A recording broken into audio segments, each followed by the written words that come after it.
ആ ത്യാഗരാജനെ പറഞ്ഞു വിടുന്നതായിരിക്കും മാഡം നല്ലത്. അയാൾ തൊടുന്നതെല്ലാം മണ്ടത്തരങ്ങളായിട്ടാണ് വരുന്നത്. കോടതിയിൽ സുഹറ എന്ന് പറഞ്ഞ് വന്നിറങ്ങിയത് ചന്ദ്രമതി.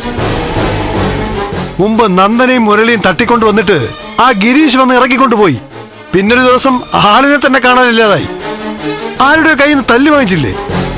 അതാ പറഞ്ഞത്, ത്യാഗരാജനെ കൂടെ നിർത്തിയാൽ നമുക്ക് തലവേദനയാവുന്നു. അവനെ നൈസായിട്ട് ഒഴിവാക്കുന്നതാണ് നല്ലത് മാഡം. CP പറയുന്ന നേരാ. അയാള് കാരണം നമ്മളും കുഴപ്പത്തിലാവും. ഗിഫ്റ്റിന് പകരം ബോംബും വെച്ച് വെഡിങ് ഫംഗ്ഷനിൽ ചെന്ന് കയറാ. എന്തെങ്കിലും അബദ്ധം പറ്റിയിരുന്നെങ്കിൽ അയാളും തീരില്ലായിരുന്നോ? എന്റെ ഇൻഫ്ലുവൻസ് കൊണ്ട് കുഴപ്പം വരാതെ പുറത്തിറക്കാൻ പറ്റി. രഞ്ജിനി വാര്യർ കസ്റ്റഡിയിലെടുത്ത ഒരാളെ ഇറക്കുക എന്ന് പറയുന്നത് നടക്കാത്ത കാര്യമാണെന്നാ ഡിപ്പാർട്ട്മെന്റിലെ പറച്ചില്.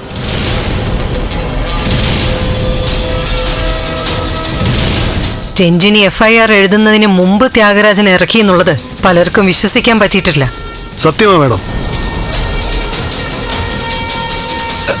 എന്തായാലും ഒന്ന് ആലോചിച്ചിട്ട് മതി മാഡം മുന്നോട്ടുള്ള കാര്യം. CP പറയുന്നതിലും കാര്യമുണ്ട്.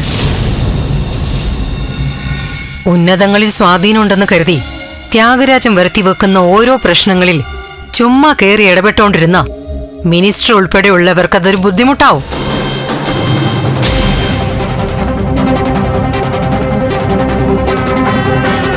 പക്ഷേ ഇപ്പൊ നമ്മൾ അവനെ കൈവട്ടു എന്നറിഞ്ഞാ ചിലപ്പോ തിരിഞ്ഞുകൊത്തു. എന്നാ മണ്ടനെ നേരിട്ട് കണ്ട് ചെറിയ രീതിയിൽ ഒരു വാണിംഗ് കൊടുക്കണം. ഒന്ന് പൊളിച്ചെടുക്കണം. ഒരു ലാസ്റ്റ് വാർണിംഗ് കൊടുക്കല്ലേ? അതെ മാഡം. ത്യാഗരാജനെ നേരിട്ടൊന്ന് കണ്ടാലോ മാഡം?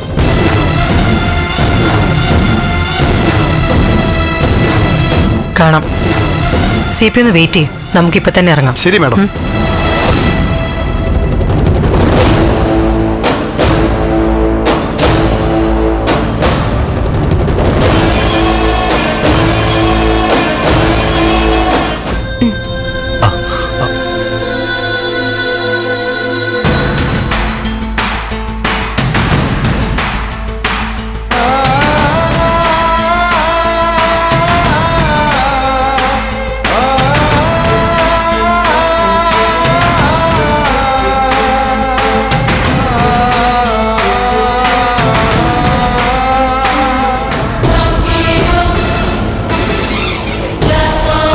മതി മാഡം.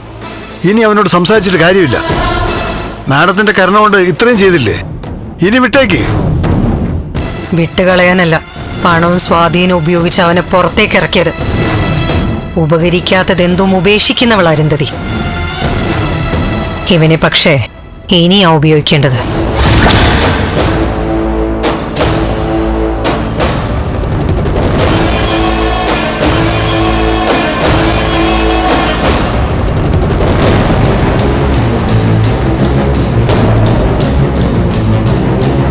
താൻ എന്നെ വീണ്ടും വീണ്ടും തോപ്പിക്കുകയല്ലേ?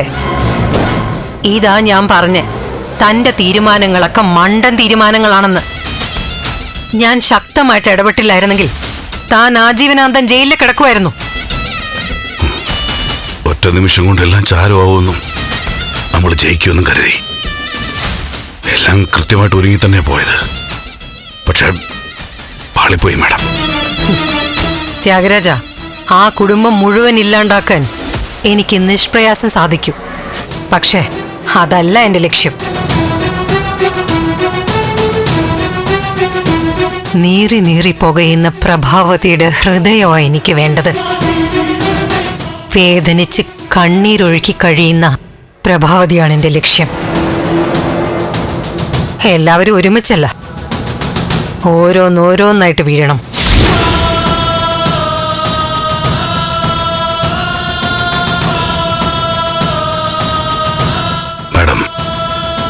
ഒരു കാര്യം ഞാൻ ഉറപ്പിച്ചു നിൽക്കുന്നത്, മാഡത്തിന് സന്തോഷിക്കാൻ പറ്റുന്നൊരു മുഹൂർത്തം ഉണ്ടാക്കിയിട്ടെ ഈ ത്യാഗരാജൻ മടങ്ങും. നടക്കാത്ത കാര്യങ്ങളൊന്നും പറയില്ല ത്യാഗരാജ. തന്നെ കൊണ്ടൊന്നും പറ്റില്ല. ദേ കണ്ടില്ലേ, ഓരോ സംഭവങ്ങളിലേക്ക് എടുത്തു ചാടും. സ്വയം അപകടങ്ങൾ ക്ഷണിച്ചു വരുത്തും. മുറിവും വെച്ചുകെട്ടൊക്കെ ആയിട്ട് തിരിച്ചു വരും. ഇന്ന് ഞാൻ വിളിച്ചു പറഞ്ഞില്ലായിരുന്നെങ്കിൽ തന്റെ ദേഹം മുഴുവൻ ഒടിവും ചതവുമായിരുന്നേനെ.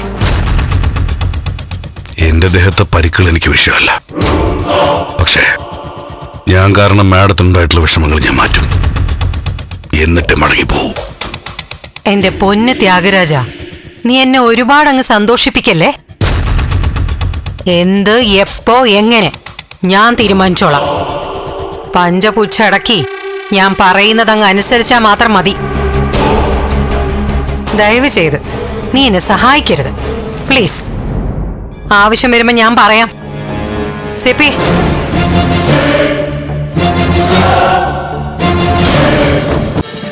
ഫ്ലവേഴ്സ് ഒരുക്കുന്ന കാഴ്ച വസന്തം യൂട്യൂബിൽ പ്രേക്ഷകർക്ക് ലൈവായി കാണാം. ഫ്ലവേഴ്സ് കോമഡിയിൽ ജോയിൻ ചെയ്യൂ, ആസ്വദിക്കൂ.